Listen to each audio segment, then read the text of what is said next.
So in this video we gonna cover the planet Saturn. तो what is Saturn in the astrology? तो आइए हम थोड़ा इसके बारे में जानते हैं कि इसके बारे में इतने लोगों ने डरा के क्यों रखा है सबको। क्यों बहुत से लोग इसके नाम पर लोगों से बहुत ज़्यादा रकम ले लेते हैं, ऐड लेते हैं पैसा आपको डरा के। तो क्या है basically Saturn? What is Saturn? Saturn कर्म कारक, आपके कर्म कारक है। तो काम को करने में सबको लगता है यार मेहनत लगती है, हार्डवर्क लगता है, डिलेज होते हैं, एक बार में काम नहीं हुआ तो उसको मल्टीपल टाइम काम को करना पड़े, तो सैटर्न है। Saturn also represent labour, hard work, discipline, status, reputation. It also shows वैराग्य, संन्यास, कि एक चीज़ में संतुष्टि नहीं होती है ऐसे व्यक्ति को। ऐसे व्यक्ति मल्टीपल चीज़ें ट्राई करेगा फॉर द सेटिस्फैक्शन। सैटर्न वाले सेटिस्फाइड नहीं होते हैं और हमेशा कुछ ऐसा करते हैं जिसमें इसको डिलेस भी बहुत बहुत होते हैं काम में। Saturn is also since it is a कारका फॉर योर लेबर्स, सर्वेंट्स, काम करने वाले। तो जो भी कंस्ट्रक्शन वर्क होता है, जितना भी आपका इंडस्ट्रियल वर्क होता है, टेक्निकल फील्ड्स होते हैं, वो आपका सैटर्न गवर्न करता है। Saturn is a coal also, Saturn is mines also, Saturn is all those thing which is frozen also.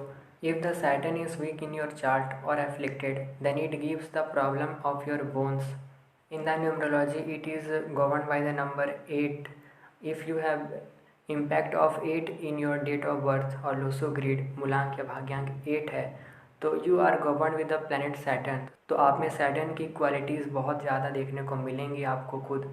Since you are very hard worker और आप अपने प्रोफेशन, काम के प्रति ज़्यादा इंटरेस्ट रखते हैं। Saturn people are very insensitive, violent and greedy. Saturn is also one of the malefic planets. Saturn is a restriction. Saturn comes under the boundary, एक limited area, restricted area is Saturn.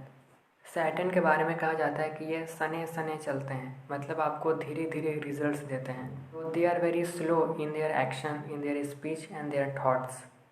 Saturn वाले, शनि वाले बहुत ही ज़्यादा कंजूस होते हैं, इनमें lack of humour होता है, मतलब ज़्यादा हंसमुख नहीं होते हैं ऐसे व्यक्ति। एंड दे आर वेरी ज़िद्दी, बहुत ही ज़्यादा ज़िद्दी और रूड होते हैं ऐसे व्यक्ति सैटर्न वाले।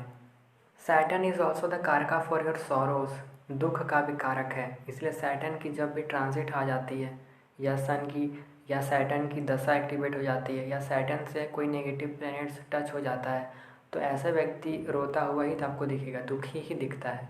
इसीलिए क्योंकि ये आपको थोड़ा सा हार्डवर्क कराता है, आप में जिम्मेदारियाँ ज़्यादा डाल देता है, इसलिए।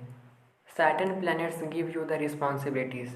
तो जिधर भी सैटर्न आपका बैठेगा और जिधर भी आपका सैटर्न ऑपरेटेड होगा राइट नाउ या ट्रांजिट में, तो उधर आपको एक रिस्पॉन्सिबिलिटी ज़रूर दिखेगी। अगर आप उस रिस्पॉन्सिबिलिटी को नहीं निभा पाओगे तो आपको सॉरो होगा ही होगा, दुख होगा। सैटर्न आपका जिधर भी बैठता है उधर आपको बहुत ही डिसिप्लिन वे में लाइफ को लेके चलना है। If the Saturn in the 6th house, तो आपका काम के प्रति अगर आप डिसिप्लिन नहीं होगे, हार्डवर्क नहीं करोगे, तो वो आपको कैरियर में डिलेस देगा, ऑब्स्ट्रक्शन लाएगा आपके लाइफ में। वही अगर 7th हाउस में है तो धीरे धीरे आपकी शादी होगी, जल्दी शादी नहीं होती है, ऐसे व्यक्ति का लेट से शादी होता है। और मैरिज लाइफ में बहुत ही ज़्यादा डिसिप्लिन होकर ही चलना पड़ता है। एक गलती हुई कि आपकी मैरिटल लाइफ जो खुशी खुशी चल रही थी वो दुख में कब बदल जाएगी आपको भी नहीं मालूम चलेगा। इन द न्यूमरोलॉजी 2, सैटर्न वाले से भाई नफ़रत नहीं करना है। सैटर्न वाले बहुत ही कार्मिक है, अपने काम के प्रति ज़्यादा डिवोटेड होते हैं, यही है। उनको ये पारिवारिक सुख ये सब में उतना इंटरेस्ट नहीं होता है, बहुत कम होता है, क्योंकि मोस्ट ऑफ द टाइम ऐसे लोग हताश निराश ही रहते हैं। वर्कलोड और प्रेशर काम का बहुत ज़्यादा इनमें होता है। तो ये आपको समझना पड़ेगा। अगर आपके घर में ऐसे सैटर्न वाले हैं तो उनके साथ ऐसा अनुभव होता होगा, आप ही जानते होंगे कि क्या मेरे साथ हो रहा है और क्या नहीं हो रहा है। तो वहाँ पर आपको एक बैलेंस, एक एडजस्टमेंट बना के रखना पड़ेगा, एक दूसरे को समझना पड़ेगा। तब जाके आप एनर्जीज़ को समझ पाओगे कि क्या है क्या नहीं है, क्या हो रहा है कैसे हो रहा है।